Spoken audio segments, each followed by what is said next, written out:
Hello, everybody. Good evening and welcome. This is the Restoration Village Therapeutic and Holistic Services, and I am Stacey Williams, your licensed professional counselor and the founder of the Restoration Village Therapeutic and Holistic Service, where we provide a safe place for healing after trauma, and we believe that a person can thrive even after experiencing a traumatic, life-changing event. So we create a space where an individual learns how to deal with life so that they can cope and they can be stronger. I really wanted to get on here because of the strong connection between suicidal, successful suicide, suicidal attempts, suicidal ideation, and trauma.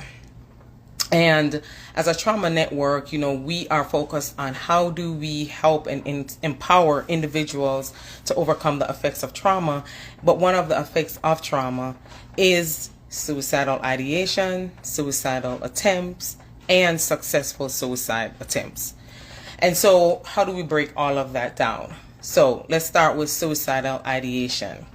That is having the thought process like, I wish I could die. I wish I should die. I want to die.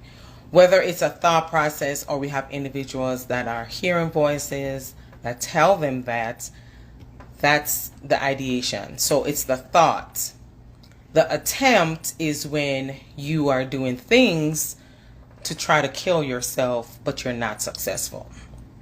So that could be whether a person attempts overdosing with pills, alcohol, other drugs, or they are using things like maybe have tried to pull a trigger but the gun didn't go through, the bullet didn't release because it wasn't in the chamber for whatever reason.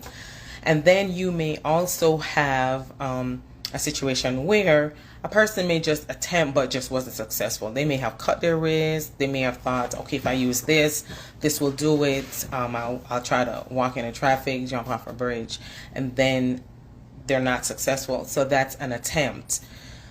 Then when you have successful suicide, this is when the person actually dies.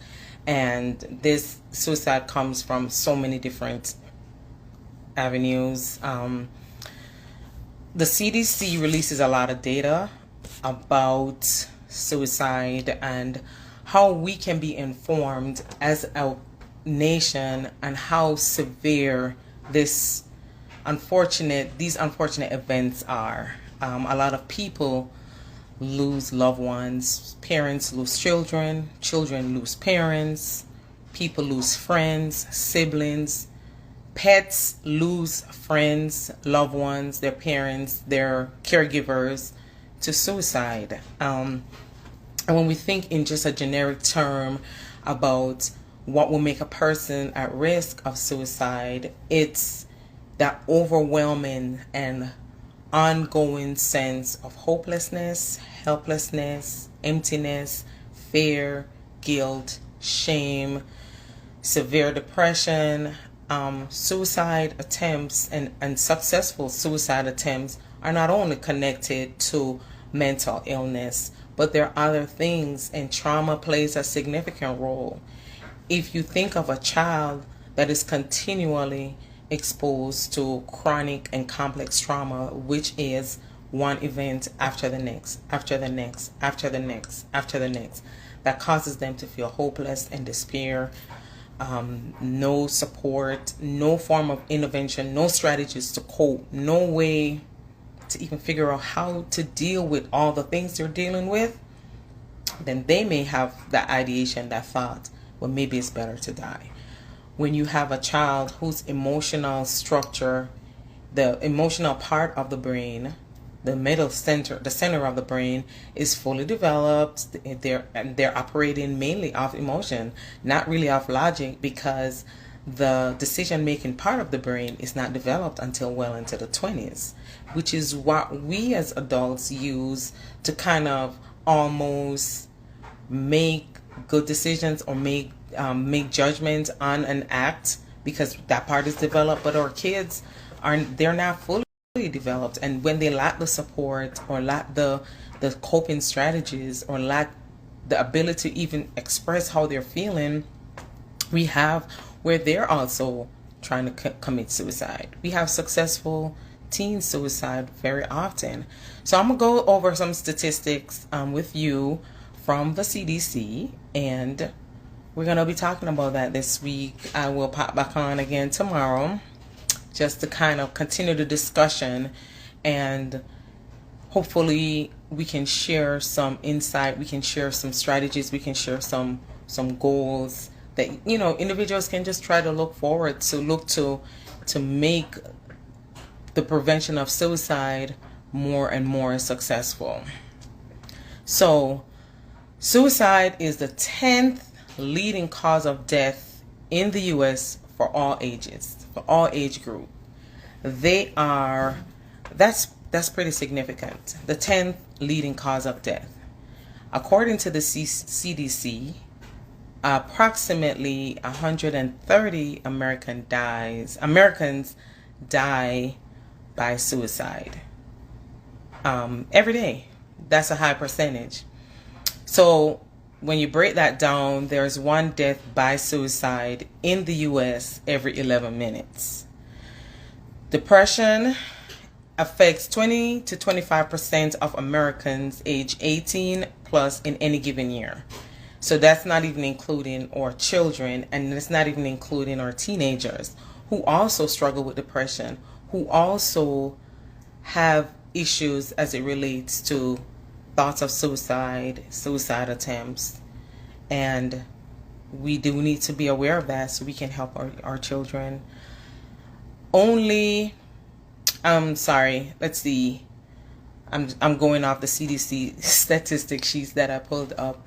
There is one suicide for every estimated 25 attempts, and that's pretty significant. When we talk about breaking down our statistic by age group, 1 in 100,000 children ages 10 to 14 die by suicide each year. So that's a huge number, because you're talking about 100,000 children can be in one city or two cities, depending on the area that we're looking in. 7 in 100,000 youth, 15 to 19, die by suicide each year. It's becoming more and more prevalent with each passing year. How do we help our kids? How do we even recognize the signs? So one of the signs, and we're going to wrap it up here, but I just wanted to come on and share some of this. But one of the signs is when you have a person that's withdrawn. You haven't seen them. They're isolated. You can almost see more and more where they are experiencing or showing signs of depression, showing signs of isolation, showing signs of just pulling back from the normal things that they used to do. Talking about getting rid of their stuff. Talking about suicide. Like, those things are not jokes. Like, if a person is saying that they want to kill themselves, as a clinician, I have to take it seriously. And at times, if a person keeps doing it or they're attempting and they're not successful, we may not necessarily take it, people may not necessarily take it serious, but it is a serious event. It's a serious statement, we should take it serious. A person that is self-harming. Self-harm can be from cutting. Self-harm could be burning the skin. Self-harm could be, banging your head. Just trying to hurt yourself in any way. Intentionally trying to hurt yourself because it may relieve the pain. It may be a strategy to cope for that person in that moment. So that is another sign of suicidal, a person that is at risk of committing suicide. So just paying attention to the signs. How can you get somebody the help they need? Or if you are struggling with suicidal ideations, suicidal attempts, failed suicidal attempts, just chronic depression, and you really want to get some help, here are some things that you can do. The National Suicide Prevention Lifeline, their number is 1-800 1-800-273-8255. That's 1-800-273-8255. The other thing you can do is text the word GO, G-O, to 741-741, and you'll be connected to the crisis text line. The third thing that you can do is to check out our website, www.therestorationvillage.com, and go ahead and get connected with a therapist so that we can service you and work with you to help you work through whatever trauma history that you have been experiencing that's now affecting you to the point where you're finding it harder and harder to cope. So, before I leave this evening, I just want to encourage you, if you know someone or if you yourself is struggling with suicidal ideations, you know you're at risk of suicide, you know they're at risk of suicide, reach out, get some help, and let's start to work towards making suicide prevention a success. That it's not just a week that we have, but it actually is changing lives and giving our kids or teenagers or adults a better future and a better hope. Thank you for connecting with me. Thank you for joining me. And I look forward to this week as we continue to connect and have these discussions. Have a good evening. Goodbye.